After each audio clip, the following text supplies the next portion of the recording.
नमस्ते। मैं मंजू भदौरिया, कक्षा 9, विषय विज्ञान, अध्याय 1, हमारे आसपास के पदार्थ। आज हम इस अध्याय के कुछ बिंदुओं पर चर्चा करेंगे। पहला पॉइंट है पदार्थ। पदार्थ होता क्या है? हमारे चारों ओर फैली हुई वस्तुएं जिस सामग्री से बनी होती हैं उसे पदार्थ कहते हैं, अर्थात वह वस्तु जिसमें द्रव्यमान होता है, वह आयतन होता है, पदार्थ कहलाता है। जैसे किताब, पेन, कुर्सी, टेबल, तारे आदि।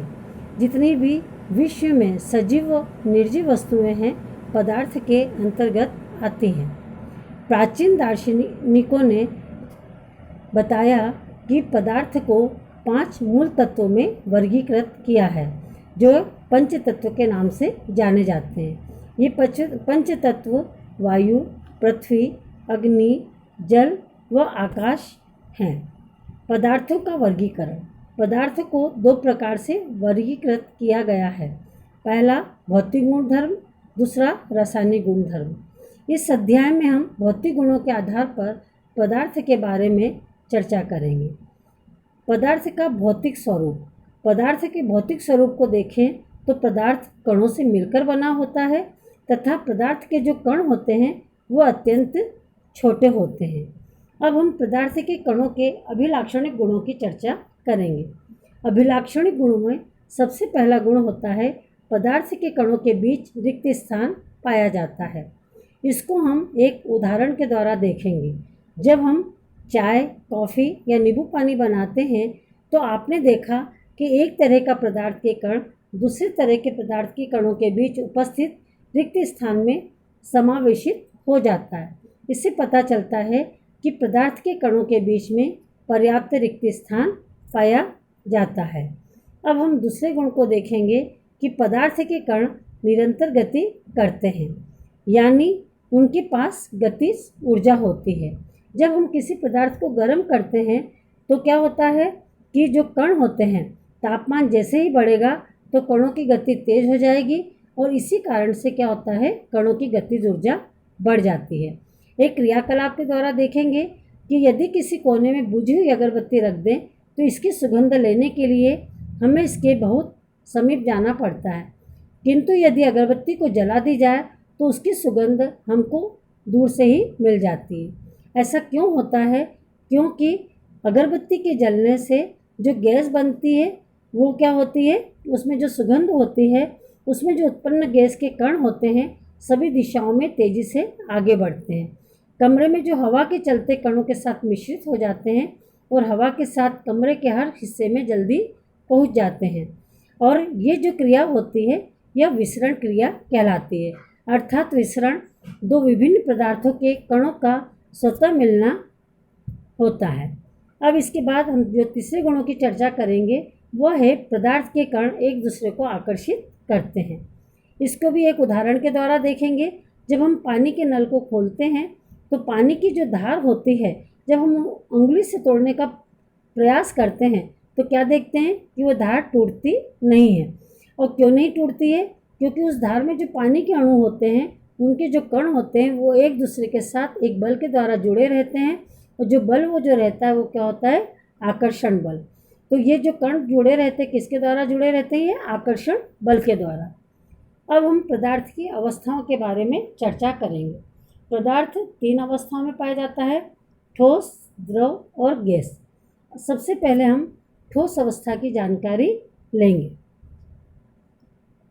ठोस अवस्था एक निश्चित आकार होती है। ठोस अवस्था में निश्चित सीमाएं होती है, निश्चित आयतन होता है, इनकी संपीडितता नगण्य होती है। संपीडितता का यहाँ अर्थ होता है दबाने से, और ये दृढ़ होते हैं। ठोस अवस्था में जो कण होते हैं वो अत्यधिक पास होते हैं। इनको कुछ उदाहरण के द्वारा देखेंगे। जिस प्रकार से आपने देखा कि जो रबर बैंड होता है इसको भी ठोस के अंतर्गत में लेते हैं हम, तो जैसे ही रबर बैंड पे जब कोई बल लगाते हैं तो उसका आकार क्या होता है, बदल जाता है। लेकिन जैसे ही हम बल को हटा लेंगे तो यह अपने मूल आकार में आ जाता है, और जब अत्यधिक बल लगाएंगे तो रबर बैंड टूट भी जाता है। इसी प्रकार से ठोस पदार्थों में कणों की गतिज ऊर्जा कम होती है। और इसीलिए ठोस पदार्थ एक निश्चित और दृढ़ आकार के होते हैं। जिस प्रकार से आपने देखा कि शर्करा और नमक को हम जिस बर्तन में रखते हैं ये उसी का आकार ले लेते हैं, लेकिन ये ठोस पदार्थ होते हैं क्योंकि हम जानते हैं कि जो क्रिस्टल होते हैं उनका आकार क्या होता है, वही रहता है। स्पंज को भी हम किस में मानते हैं, ठोस में मानते हैं। आपने देखा होगा जब स्पंज को हम दबाते हैं तो क्या होता है, उसके अंदर छोटे छोटे छिद्र पाए जाते हैं और जिस छिद्र में क्या होती है, हवा भरी होती है। जैसे ही हम दबाते हैं तो दबाने से हवा बाहर निकल आती है और वापस स्पंज अपनी स्थिति में आ जाता है। अब हम द्रव अवस्था की जानकारी लेंगे। द्रव तरल होते हैं, इनमें बहाव होता है, द्रव का कोई स्थिर आकार नहीं होता है, यह बर्तन का आकार ले लेते हैं। द्रव का निश्चित आयतन होता है, द्रव में बहुत कम संपीड़न पाया जाता है क्योंकि इसमें क्या होते हैं, ठोस की अपेक्षा जो कण होते हैं वो अपेक्षाकृत दूर होते हैं। अब हम कुछ उदाहरण के द्वारा इनको देखेंगे। द्रव के कणों का आकर्षण बल उसका आयतन निश्चित रखता है। द्रव जिस बर्तन में रखे जाते हैं उसका आकार ले लेते हैं। जैसे आपने देखा होगा गिलास में हम पानी भरते हैं, उसी पानी को यदि हम कटोरी में डालेंगे तो कटोरी की आकृति ग्रहण कर लेगा, थाली में डालते हैं तो थाली की आकृति ग्रहण कर लेता है। इसी प्रकार से कुछ गैसें होती है जो क्या होती हैं, जल में विलय होती हैं। और आपने देखा होगा कि जो जानवर जल में, पौधे या जानवर रहते हैं वो घुली हुई ऑक्सीजन का प्रयोग किस प्रकार से करते हैं। तो यहाँ पर जो गैसें होती हैं ये पानी में विसरण करती हैं और यह जलीय पौधे और जीव पानी में घुली ऑक्सीजन का विसरण विधि से सांस लेकर के प्रयोग में लेते हैं। इसी प्रकार से द्रव अवस्था में जो विसरण होता है वो अधिक होता है, ठोस में उसकी अपेक्षाकृत कम होता है क्योंकि कणों में गति द्रव में ज़्यादा होती है और ठोस में कणों की गति कम होती है। अब हम गैस अवस्था के बारे में जानकारी लेंगे। गैसों में बहाव होता है, गैसों में संपीड़न अधिक होता है, गैसों में कोई निश्चित सीमाएं नहीं होती हैं, गैसों में कोई निश्चित आकार नहीं होता है, गैसों में कोई निश्चित आयतन नहीं होता है। वैसे भी जो ठोस और द्रव की अपेक्षाकृत गैसों के जो अणु होते हैं वो बहुत दूर दूर होते हैं। अब हम क्रियाकलाप के द्वारा देखेंगे। गैसों में कण इधर उधर घूमने के लिए पूरी तरह से स्वतंत्र होते हैं, उनमें आकर्षण बल कम होता है, इसलिए गैसों में बहाव होता है। आपने देखा होगा कि कभी हमारे सिलेंडर का भाग खुल जाता है तो गैस हम पूरी तरह पूरे कमरे में फैल जाएगी, उसकी सुगंध का हम अनुभव कर लेते हैं। इसी प्रकार से गैस का कोई निश्चित आयतन नहीं होता है, इसलिए गैस जिस भी बर्तन में रखी जाती है वहाँ उसी बर्तन का आयतन घेर लेती है। आपने देखा जैसे हमारे जो द्रवित पेट्रोलियम गैस है उसको हम संपीड़ित करके ही सिलेंडर में भरते हैं।